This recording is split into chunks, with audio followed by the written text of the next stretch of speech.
Muy buenas noches y muy agradecido por esta oportunidad, por la invitación. Aquí justo estamos hablando del tema científico con Edward Málaga y que me parece muy interesante, ¿no? Muy importante el hecho de también poner nuestra atención en el tema de la ciencia, sobre todo más aún que ahí están las vacunas, ¿no? Que es un claro ejemplo. La vacuna Farvet no se pueden producir a gran escala porque nunca acá se ha invertido en plantas, por ejemplo, para producir en gran escala, ¿no? Entonces obviamente hubiese salido mucho más barato, no se hubiese tenido que gastar tanto y la gente ya estaría vacunada y no estaríamos nosotros ahí con la tensión y con el estrés con este gobierno que obviamente pues no se mueve más, ¿no? No, sin duda alguna, yo creo que ese es un enfoque fundamental. Países como los nuestros deberían invertir en el conocimiento, en el desarrollo científico, en la producción de tecnología. Así es. Mira tú, la India tradicionalmente ha sido considerado un país del tercer mundo, sí. Y mira tú cómo ha logrado superarse y se convierte en una potencia justamente en el campo de la informática, en el campo de la tecnología moderna, la robótica, etcétera. Claro. Y aquí en América Latina, un país pequeñito también ha desarrollado también los software y la tecnología. Me refiero a Costa Rica, ¿no? Que es un país pequeño de Centroamérica, sí. Que ha sabido pues invertir sus recursos en el conocimiento, en el fomento de las escuelas de formación, sí. En una educación de calidad, y entonces no solamente se tiene gente más culta, que es fundamental, así es, sino también hoy en esta era del conocimiento, sí. en este complejo, en esta gran galaxia cibernética, claro, quienes es importante. dominan el conocimiento, quienes tienen esas herramientas, son aquellos que se pueden colocar mejor en los mercados internacionales. Claro. Ahora, la pregunta viene es que si con el señor Castillo se va a poder lograr eso, porque el señor Castillo quiere cerrar todo, quiere nacionalizar todo, entonces obviamente con él no se podría desarrollar ni ciencia, ni tecnología, ni tampoco se podría avanzar en el término económico. Entonces, claro, si hablamos de ciencia tendríamos que ser realistas también, ¿no?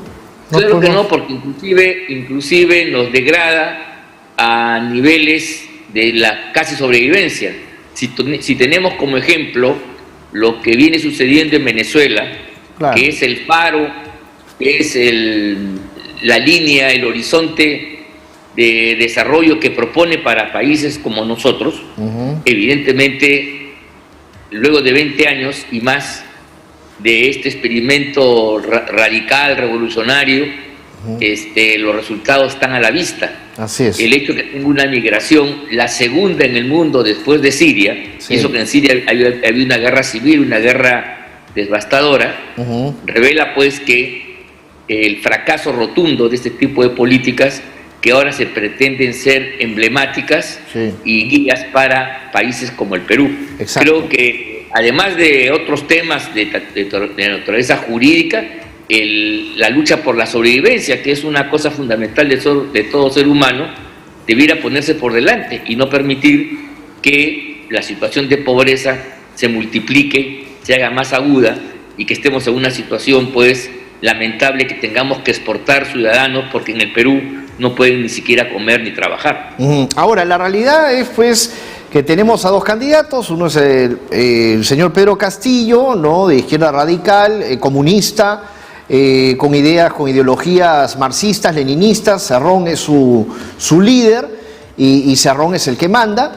Y tenemos por otro lado a la derecha, que es Keiko Fujimori con Fuerza Popular. Ellos están continuando sus actividades de campaña. Quedan 4 semanas de las elecciones. Sin embargo, llama mucho la atención de que el señor Castillo parece que se las tuviera seguras, ¿no? O sea, él cree que ya él es ganador y obviamente está huyendo de los debates, está retando todo el tiempo a la candidata y encima en una tónica pues bastante irónica, ¿no? Él cree que esto es un juego. A veces da la impresión que hasta ni quisiera ser presidente. Bueno, si él no va a los debates, creo yo, es porque tiene la conciencia de que eso lo lleva a una posición de evidencia de sus grandes orfandades en términos políticos, y por esa razón entonces cada debate es un punto en contra. Mejor es no polemizar en esas condiciones. Mejor es el desprestigio de no ir y a una debacle, a una derrota total. Entonces ahí hay un cálculo de probabilidades, pero eso lo quiere cubrir con poses matonescas, con actitudes realmente ridículas. Quiere hacer un debate con los padres de los candidatos, no sé, cosas por el estilo.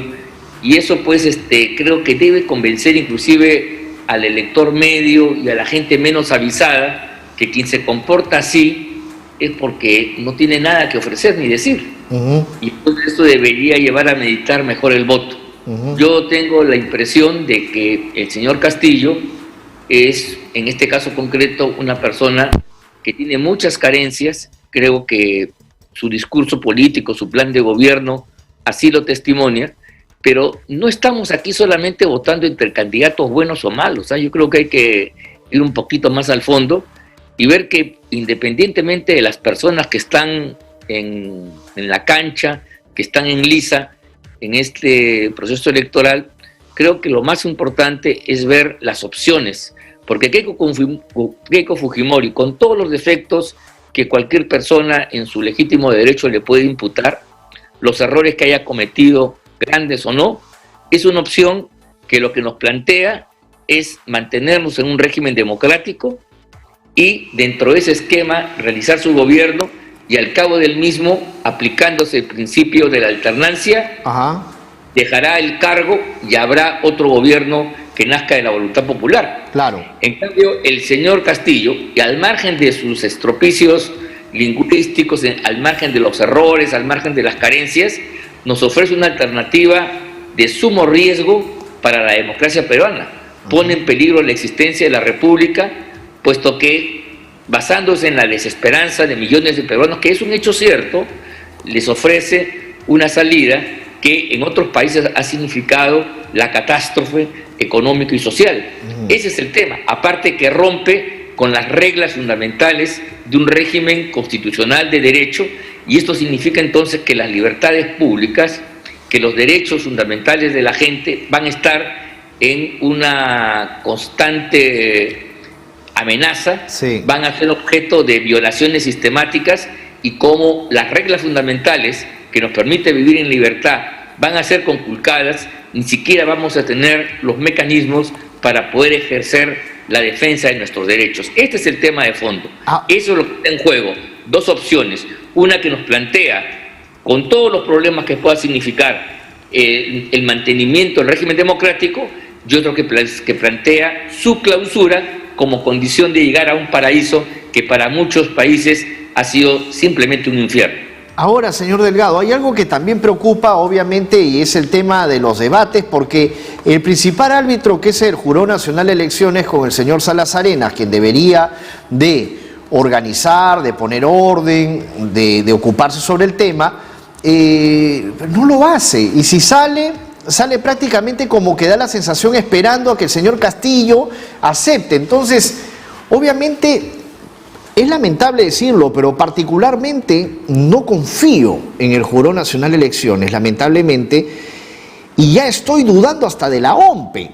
Entonces, así, a 4 semanas. Entonces, ¿qué está pasando en el Jurado Nacional de Elecciones? ¿Por qué es que no actúa como ha actuado en otras oportunidades? ¿Por qué es que no se pronuncia por esos regalos que el candidato Castillo entrega o les da cuando va de meeting por diferentes lugares a los que va? Sí, usted tiene toda la razón, porque este es un jurado que además implementa una legislación que es absolutamente intrusiva, que quiere regular todo, quiere meterse en la vida interna de los partidos, cómo se eligen, cómo no se eligen, si cumplió tal cosa.